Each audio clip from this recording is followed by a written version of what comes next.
In the last video, I reminded you of your goals as a manager, but you don't pursue these goals in a vacuum. You're part of this swirling vortex of lots of constraints and influences like norms and culture, laws, maybe even labor unions. And so in this video, we're going to look at some of these major influences as a reminder of the things you need to contend with as a manager. Now first, let's start within the walls of the organization. First, organizational strategy. What is the organization's mission? How do you and your work group contribute to it? Your practices as a manager need to serve the organization's strategy and certainly not run counter to it. Now, organizations also have culture and norms. They have a set of shared understanding of values. So, for example, at Southwest Airlines, there's a culture of friendly employees. REI has a culture of environmental stewardship.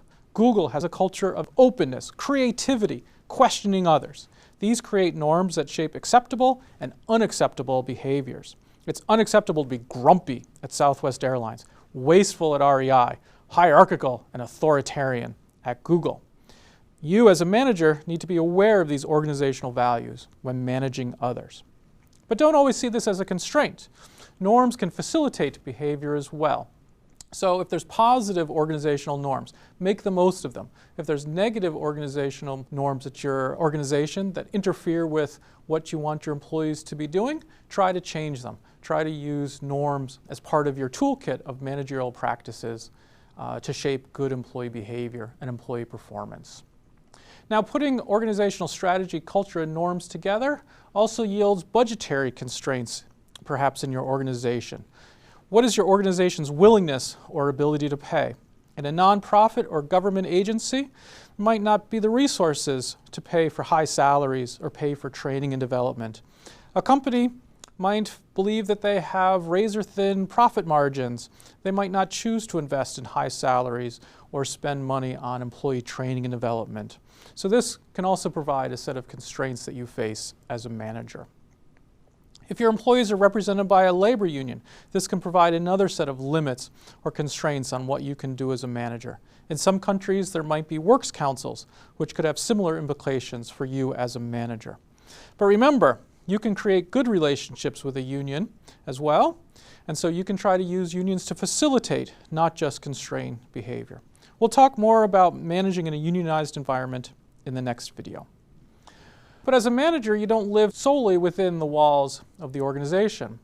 Your corporation or your organization is part of a broader society. It's part of a local community. It's part of a global community. And so what happens inside the walls of an organization is important, but you cannot ignore what's going on beyond the walls of the organization. The most concrete example of this is the law. Clearly, as a manager, you need to obey laws and regulations. This will be the focus of lesson number 2 in this module. But there's other external pressures besides just the law. There's political pressure, there's social norms, there's things called soft law. What is soft law?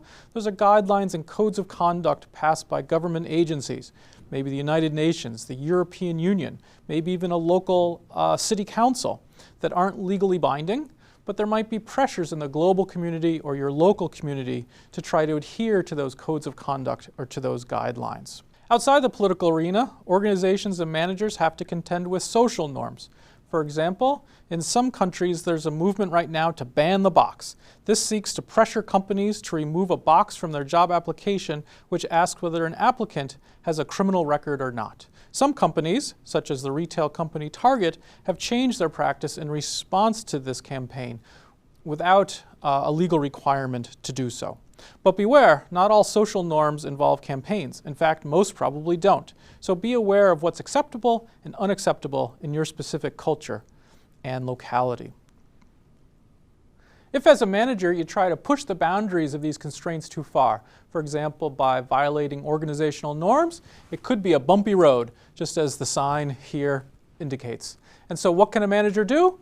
Well, again, just like there's warning signs for drivers, there's warning signs for managers. You should be looking for poor performance and attitudes.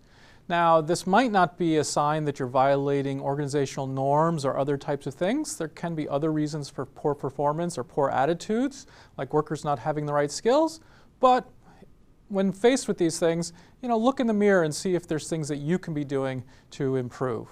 You can also look for whether people are excessively late, excessively absent, looking to leave early a lot of the times. Or, taking that to a higher level, are people quitting at an excessive rate? Is it hard to retain your work group? Is it hard to recruit new people into your work group? You can also do engagement surveys.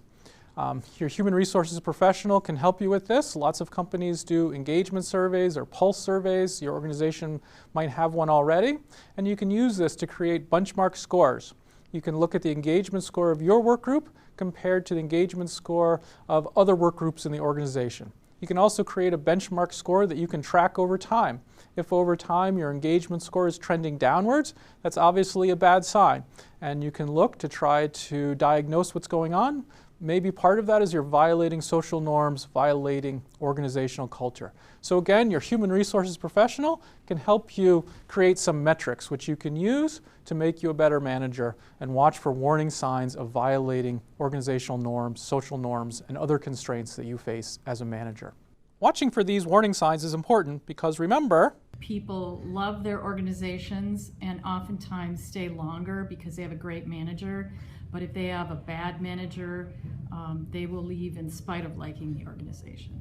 So, as the Rolling Stones sang, you can't always get what you want, but if you try sometimes, you just might find you get what you need. Again, you're in this vortex of lots of influences. However, you can be a good manager. You can get what you need done without violating organizational norms, without violating organizational culture. We'll talk more about managing in a unionized environment in the next video, and then in the next lesson, we'll talk more about employment and labor laws that you need to be aware of.